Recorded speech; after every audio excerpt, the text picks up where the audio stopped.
Everyone, this is Lady Di, and I am so excited just to be able to sit here and have a brief chat with you.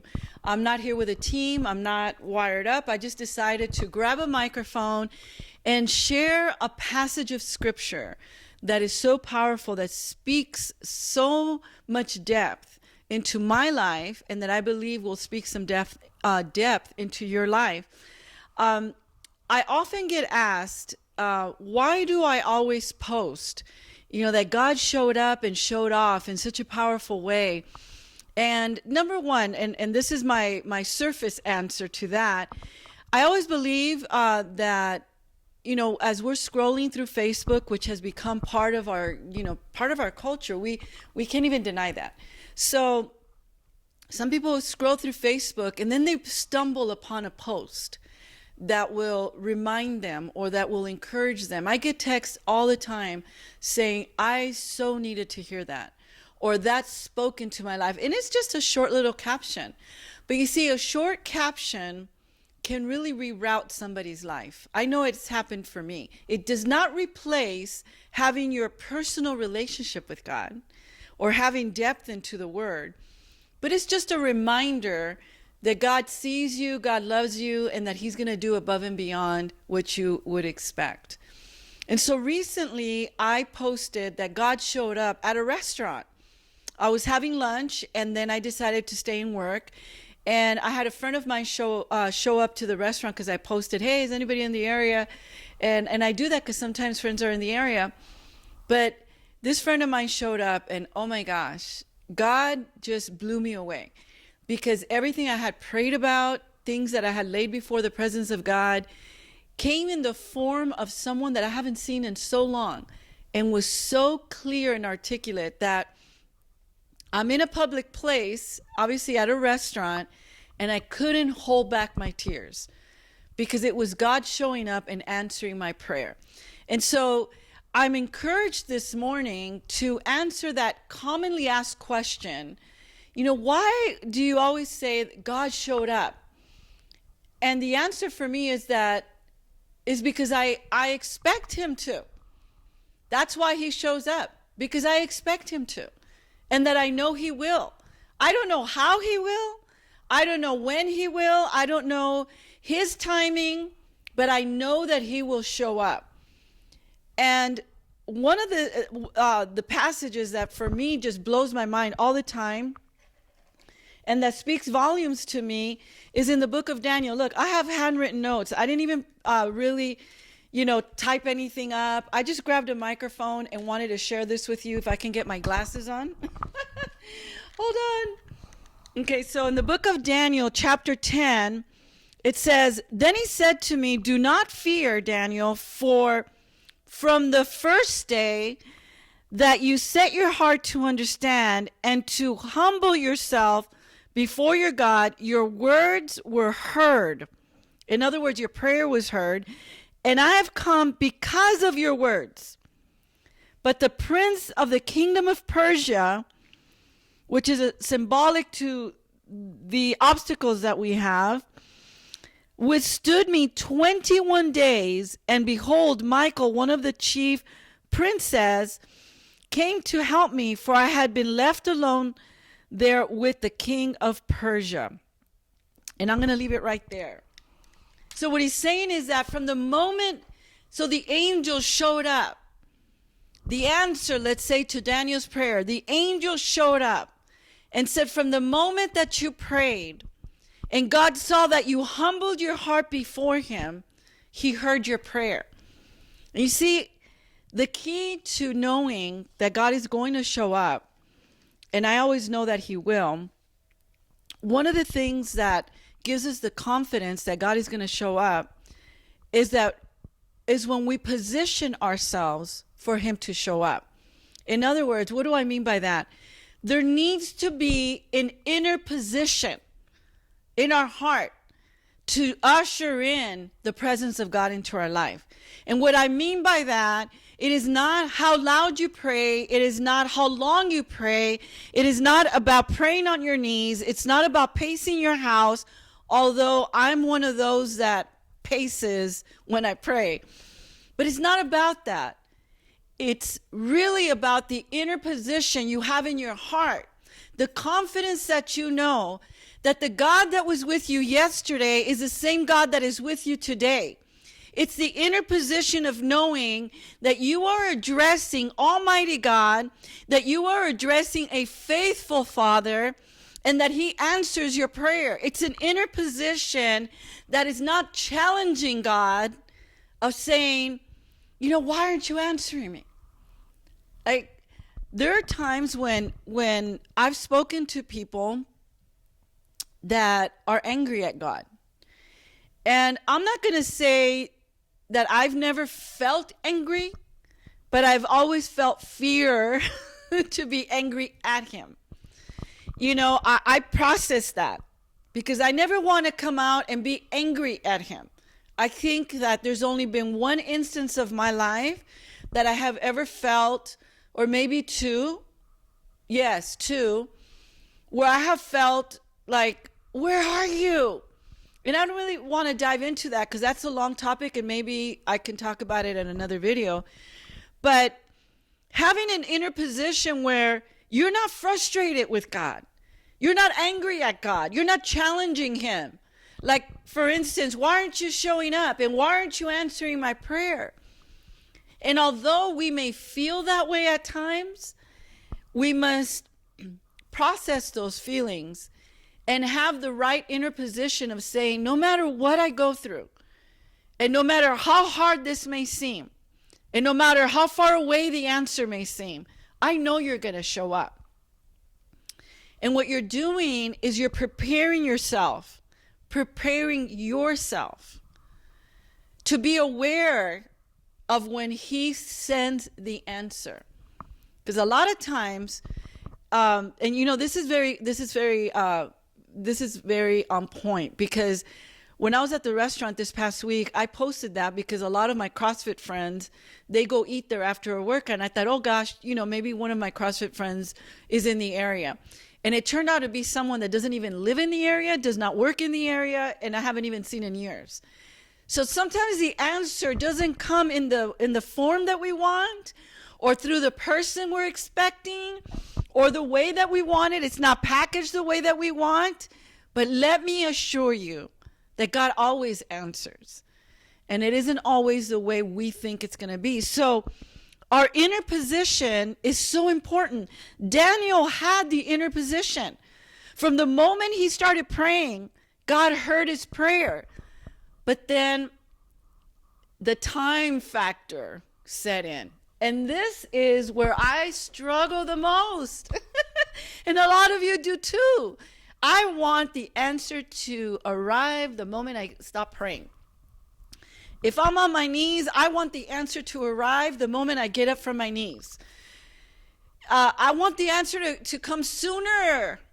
And it usually doesn't, because God knows exactly what He's producing in us during that wait time. He knows exactly what He's doing. He knows the right timing. He knows the right way. He knows all of that.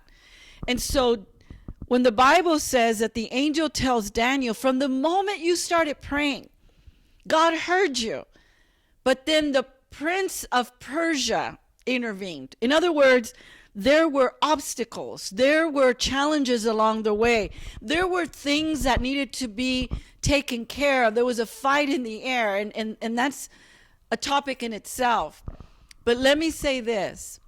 The God that is going to answer your prayer, he's working on your behalf. And the key is, who are you asking? You're asking Almighty God. There is nothing that He cannot do. You're asking our Heavenly Father. You're asking Almighty God. He knows what He's doing.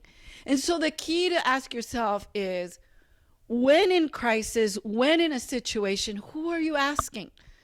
Who are you seeking to resolve your issue?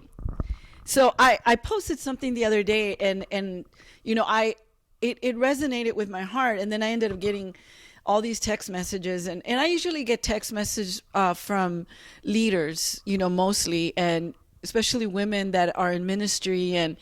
But listen to this. I posted this, and it resonates so much. when you look to people to resolve your issue, God will strategically remove people. Let me say that again. When you look to people to solve your issue, he will strategically remove people. When you look to God to solve your issue, he will strategically place people. Isn't that powerful? And I had that download, a few months ago, and I posted that. And it's so true. When we go before God in prayer, and we go before, just like Daniel did, in Daniel chapter 10, read the whole chapter. I'm not going to read it all on this video clip, but when he went before God in prayer, God immediately went into motion. And the question is, who are you asking? Are you calling your friends? Are you calling 10, 15 people and sharing with them and waiting to hear what you want to hear? Or are you going before God and waiting it out? Because Daniel had to wait for the answer. The Bible says that the angel told him, the moment you prayed, God heard you. But then 21 days went by, which is symbolic to our waiting period. And so who are you asking? Who are you addressing with your issue, with your situation, with your challenge, with your season of life, with whatever it is that you're asking for or that you're believing for? And the key is, who is the one that is going to come in, show up when you need it the most? And that is the key. Do you have the inner position, and do you know who you're asking? You're asking Almighty God. Yes, the Bible says, knock and it shall be open. Ask and it shall be given unto you. And God is not going to fall short in answering your prayer. And one of the passages, again, I love this passage as well, because it speaks about inner position. It talks about a man named Zacchaeus, or Zacchaeus, in Spanish is Saqueo. And it's in the book of Luke chapter 19. And the Bible says that he heard that Jesus was going to be, in town. And usually Jesus had a multitude with him. But the Bible says that Zacchaeus decided to climb the sycamore tree. Some of you that were raised in church remember the song from Sunday school about the sycamore tree. And so Zacchaeus decided to climb the sycamore tree. Now, there's a few things about Zacchaeus that are important to notice. One of them is that he was the chief tax collector, which meant that he was a man of status, or he had a position. Now, the tax collectors weren't the most popular people at that time, but yet he was the chief of them within his own community. The Bible says that he was wealthy. In other words, he had influence. He could have made arrangements to see Jesus. But the Bible also says that he was short of stature, meaning he was a short man. And so I don't even want to picture what that was like, seeing him trying to climb a tree. I mean, hey, I don't know what that looked like, but all I know that must have taken effort in his part, not only physically, but mentally and emotionally. He had to have a very strong inner position to say, I don't care what people think. I don't care what my colleagues think. I don't care if I look crazy to someone else, this short man trying to climb a big tree. I want to position myself in a way where I can see Jesus when he walks by. And the Bible says that he climbed up there, up on the sycamore tree, and when Jesus was walking by, not only was Zacchaeus able to see Jesus, the Bible says that Jesus saw him and called him out by name. Now, did not God show up and show off in a powerful way? He told him, come down from that tree. I'm coming over for dinner tonight. So what does that mean to you and I?